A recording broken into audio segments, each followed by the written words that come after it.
thank you so much, guys, for joining. Thank you for having us. Brilliant. We might start with you. And if you could talk us through, Ayesha, what GORM does and kind of what your role is. Sure. I've just had coffee. I don't normally have caffeine, so if the words are coming out really fast, I might take a deep breath just to settle into the space. We'll shave 5 minutes off the clock. Okay, It'll be cool, perfect. So my name is Ayesha Syeddah, and I'm the Program and Community Manager at GORM Media. Who has actually heard of us? Okay, amazing. I hope by the end of this conversation that there'll be a few more hands that will be raised. And in essence, we are a social enterprise and media platform that is working to unify across differences, not just in Ireland, but beyond the world, beyond Ireland. And we do that through three things, which is our three pillars, which is enabling communities, which is the pillar that I oversee, equipping leaders, enabling communities, and elevating voices. And the two pillars that I will be talking a little bit more about today are the enabling communities and equipping leaders. We do this in various ways. Enabling communities is through our programs, which I oversee.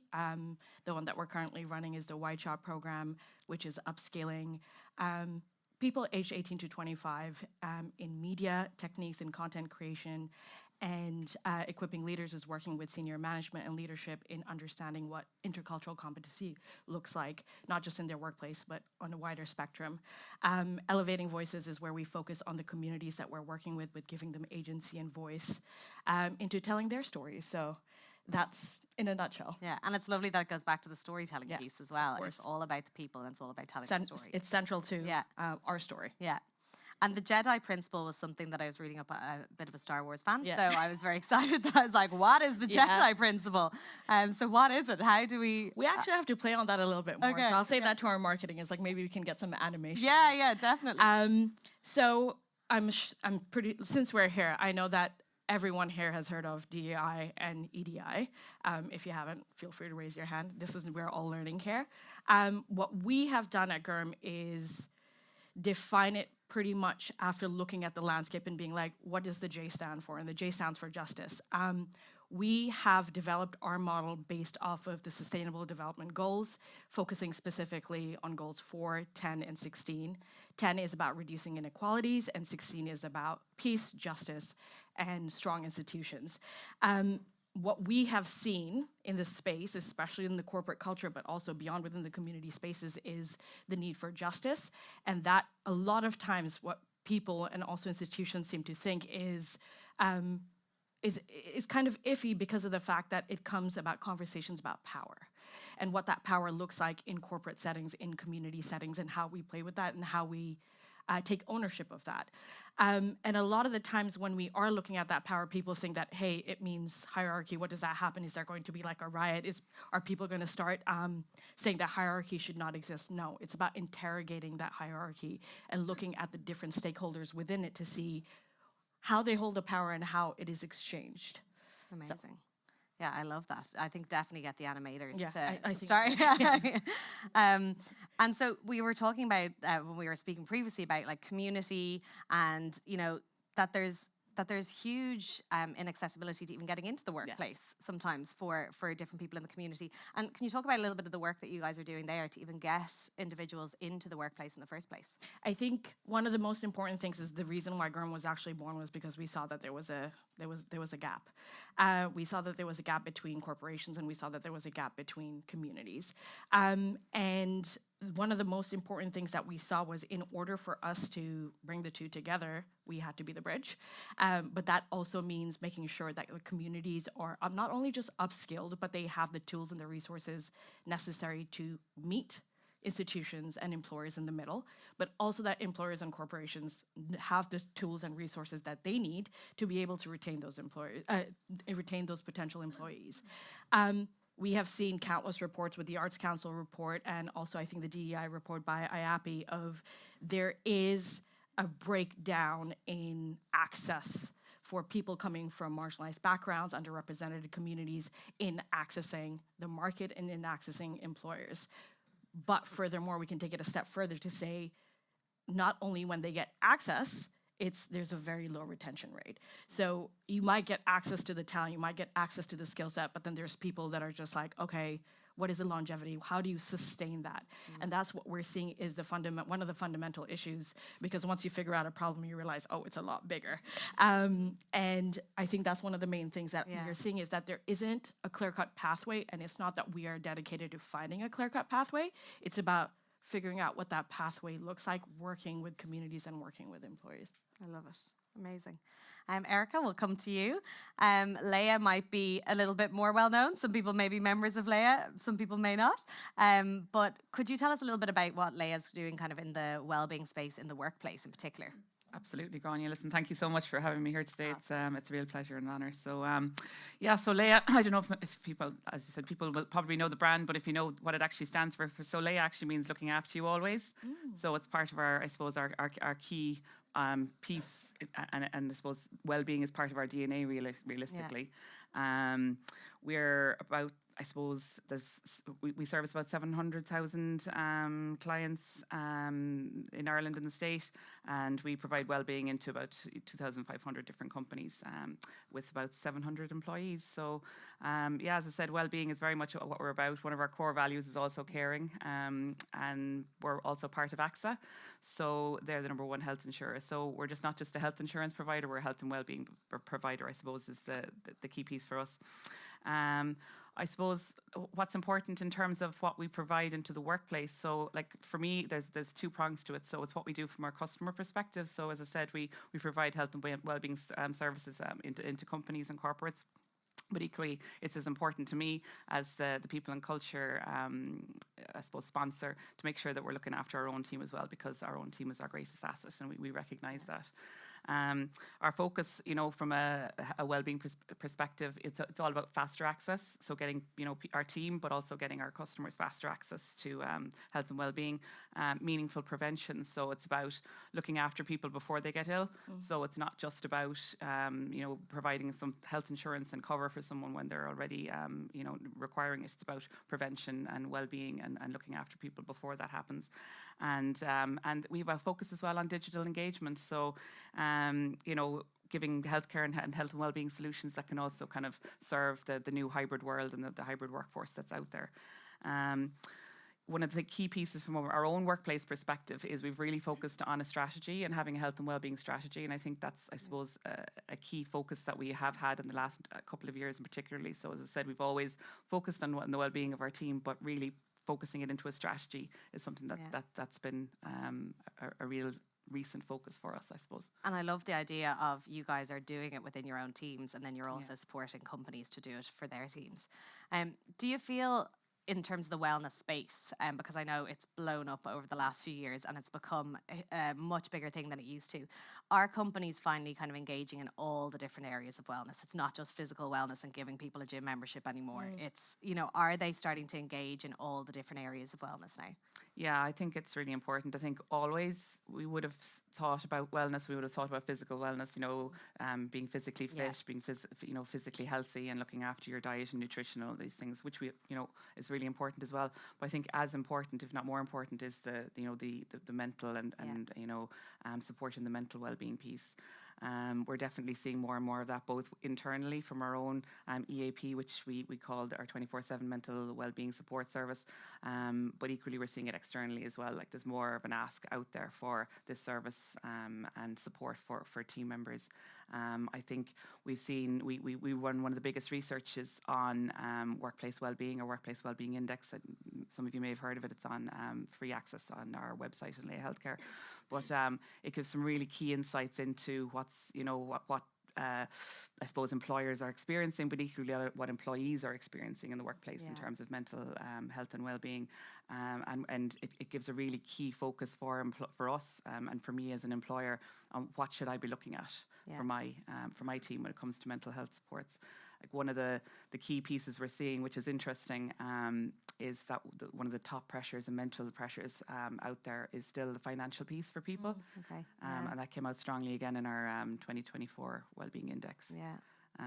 So, it's about supporting that in the workplace and what can we do? What can we bring in?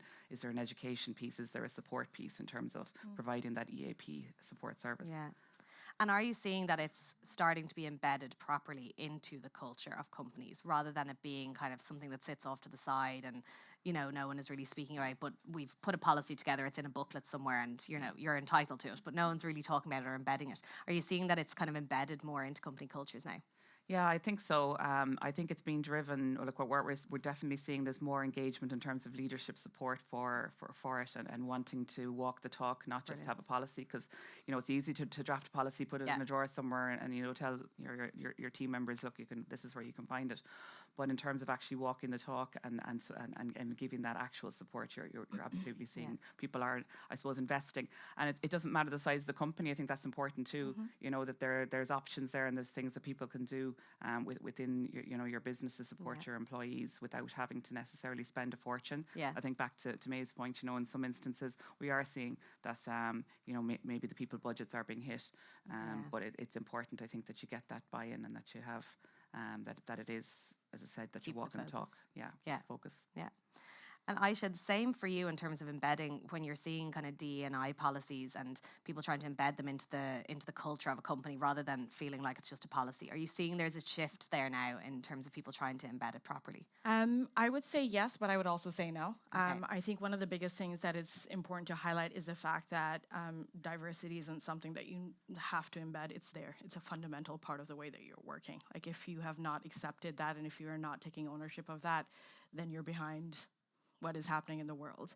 And I think it's really important to say that because if people are not recognizing that it needs to be woven into every fabric of your organization, whether that's business operations and business objectives, you are behind the curve. And this is not just about what it looks like for numbers, but it's about the people that you're working with. And I think where we can really see that there's a shift happening, where I feel like there's a little bit of a dip, which I know we will talk about later as well, is inclusive practices. What does it look like, not just to have policies that sit in a book? Those policies are there. That's a first step. But how do we take it further into making sure that it is actually truly practiced within your organization? And since we're talking about budgets as well, it's always the people budgets that take a hit. But if you have started something and the good work has been done, a lot of the times there's a downfall because it's like it's sitting there. Oh, we did something about it, but then it resurfaces. Someone takes blows the dust off of the policy book. But then if the groundwork has been done, sustaining it is what becomes a little bit of a problem because of budgets. But it doesn't have to be as clear cut and as hey, it needs to be heavy hitting as the policies are. A little goes a long way. So I think we are really seeing the intentionality in organizations and within the people and also employees asking for that. Good, yeah. And I suppose it would be remiss if we didn't talk about what's going on in the US at the moment and how that is affecting us here in Ireland. I'm sure there's plenty of people in the room who are, like Maeve was saying, have maybe a global company or maybe their headquarters are in the US and they're trying to deal with policy changes that are happening from a US point of view, and then it's coming down into the Irish market and into the Irish workforce. What are you seeing, you know, in terms of the influence of what's happening in the US in Ireland at the moment? What I'm seeing is obviously truly just heartbreaking just to see the world that we're continuing to live in and the world that we have to continue to try and shift and change. It makes our work harder, but it also makes our work even more imperative. I think this is a very unique opportunity for Ireland to be able to create something where it is truly fundamentally Irish in the sense of the way our outlook is and the way that we operate in terms of organizations and as communities. Obviously, global corporate culture is influenced and borrowed by the US. That is the reality, and that's the way it has been. But what I also want to point out is that Ireland has a very unique stance and standpoint in the sense of, yes, there might be US companies that have Irish headquarters or Irish presence, but we have legislation that actually protects us. Like we have the Equal Employment Act, which has the 9 stages of discrimination. We have EU legislation that protects individuals.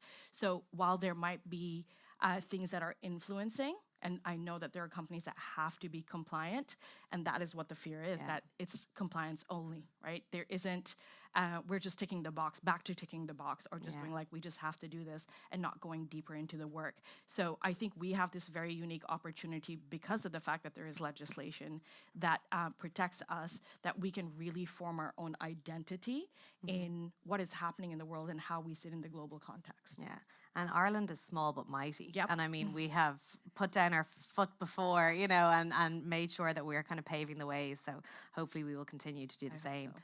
And for you, Erika, because of everything that's going on in the US, or really everything that's going on in the world at the moment, the news is quite depressing. There's a lot of mental struggle and emotional strain and everything going on for individuals and for families and for people that may be affected by the circumstances that are going on in the world. How do you feel companies can, I suppose, support, but there's obviously that line of there's support and being there, but not, you know, crossing any kind of lines as well. How can companies kind of look at supporting for that? Yeah, I suppose you're right. I mean, I think it's what you've just spoken about there in terms of, you know, the ED&I space, but there's so many global pressures happening at the moment, and we are seeing that definitely coming through in the data and in both indexes, the Workplace Wellbeing Index, but equally in the AXA Mind Health, you know, where we're seeing that, you know, actually an interesting stat is between 18 to 24-year-olds, 57% of them are languishing, are struggling, you know, in terms of their own mental health at the moment because of everything that's going on around them. And that's a really stark statistic. So in terms of support, I think you have to get the balance right. You know, we do have a duty of care as employers. We have a duty of care, you know, to put in the supports that you know, that we can and that we, you know, that are reasonable. But you know, we also need to listen to our employees and our team members and what's important to them, because I think maybe you made the point there's a generational piece as well, you know what I mean? So while the 18 to 24 bracket are languishing, we do know that the 45 to 55s, they're not, you know, in the similar space, but there's other things that matter to them, other things that they're struggling with, you know, the financial pressures. Another key piece that's coming out for us is that sense of belonging, and I don't know if that's being driven by what's going on globally, but definitely we're seeing that coming through as a trend in the data, that sense of belonging is coming up as a key mental stress for people. So I think it is important that we get that balance right, that we use the data that we have within our various surveys.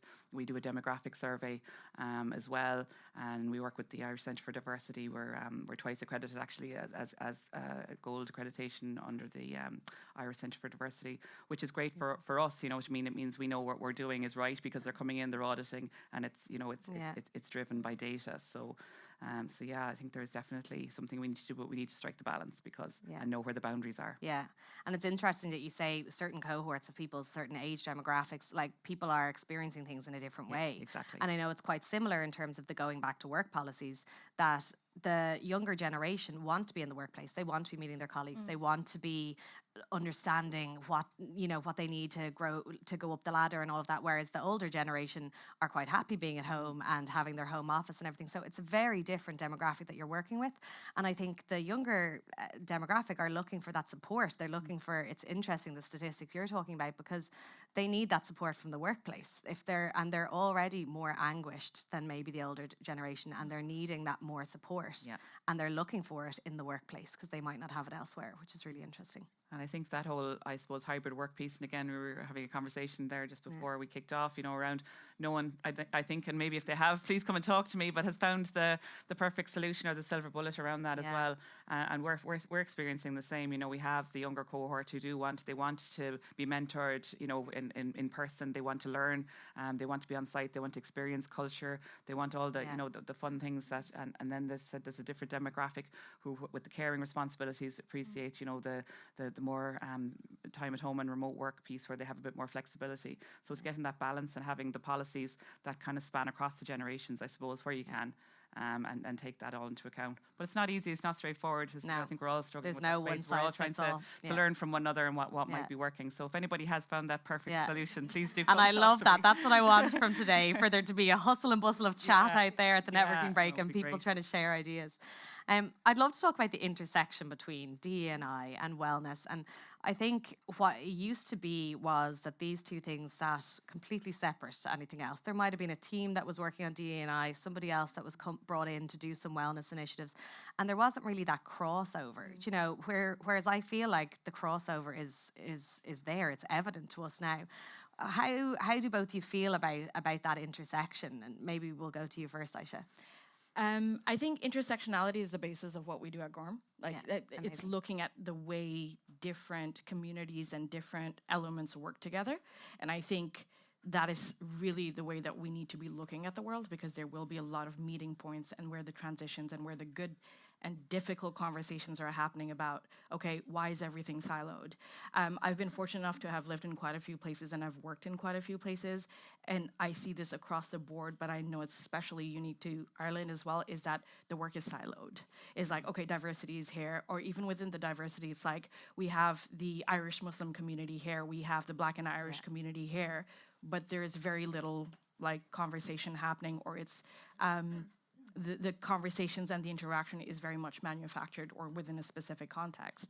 And I think that is where we really need to focus and do the work, because there is intersectionality. Like even within organizations, for example, what happened after the riots in Dublin, there was a lot of organizations that were providing support to employees that were impacted by, Islamophobia or even racism. And what we need to have is wellness practices that support that, and not just for that snapshot in time when it was needed, but what does that look like, even if it is while that happened, do a 3-month check-in afterwards. Those things are fundamentally interlinked, and I think us recognizing that those things are interlinked is something that I think really would add value to the workplace even more, is that they go hand in hand. It's opportunities for organizations and even HR to figure out what those opportunities are. How do we marry those two in a way where our employees will be like, okay, it's not that I have to go for my wellness practice and then go to like someone to speak to about the fact that I'm experiencing racism on the bus on the way to work. It's how do we bring those two together? That's a real opportunity in my opinion. What's your opinion on that, Erika, as well? Is that something that Laya are kind of looking at or have experienced? Yeah, it's something I suppose we identified a number of years ago, was that there was an absolute intersection between well-being and ED&I. You know, I think you can't, they're inextricably linked actually. And what I suppose, a learning for us, you know, a couple of years ago was what we were seeing. We were nearly getting in our own way in one respect, because we do have two different areas that deal with well-being, and well-being internally, but well-being externally as well, you know, for our customers. So what we were finding was that, you know, sometimes we were operating programs or awareness or education or clinics or something internally, but because the conversation wasn't happening, that one area didn't know that they were doing it. And there was nearly sometimes duplication or, you know, as I said, getting in our own way. So what we've realized is collaboration is absolutely key and necessary, and it works really well actually. And one example that we had even in the recent past was where we worked together with the wellbeing team and the ED&I team on a menopause hub as part of World Menopause Awareness. So we went a menopause clinic for the team, and both teams came together to work on that, and you know, and that was really successful. So I suppose to answer your question, absolutely, you know, one can't work without the other, I suppose, in the new world, and that's the future of both wellbeing and ED&I, is that they work hand in hand from my perspective. Yeah, I love that. We're just coming towards the end of the session, so I want to kind of give you each a last word, and maybe something that you'd like the audience to take away, or kind of something you'd like kind of people to just have in the forefront of their mind about kind of your areas of expertise. Do you want to go first, Erika? Yeah, I suppose. I didn't mean to put you on the spot. I love that. I realized I started, so I'm also just conscious of sharing space. No, I think actually, and I think I suppose we've spoken about it a little bit in the previous and in this panel, but it's about, you know, for me, it's about data and measurement. I think what gets measured gets done, and I think regardless of whether it's your, you know, looking at your belonging, your ED&I, your culture, behaviours, and you know, the whole well-being piece. I think if you're measuring it, and I know it's not easy always, but I think if you're measuring engagement in your initiatives, if you're looking at what really matters to your team, and what matters to your customer, I think in that instance you can really make sure that what you're doing is focused and that it's relevant to people. And it'll, you know, I suppose if you use data measurement, it goes from, you know, being good to great, in my view. Brilliant. And Ayesha? Awesome. I think what I'd really like to touch upon and leave everyone is more so a question. One of the things that I came across when I knew that I was going to be doing the panel was a little culture card on a recent trip to Berlin, and it said, "Culture is caught, not taught." And it really sat with me because I said, "Ooh, this is something I want to bring to the We panel need that talk." on a t-shirt. Yeah. Because it's you can't teach culture. You have to see what's happening in the context that it's happening, like what's happening in the world, and meet your employees and also your employers where they're at to figure out what needs to be done. It has to be collaborative. It has to be co-creative.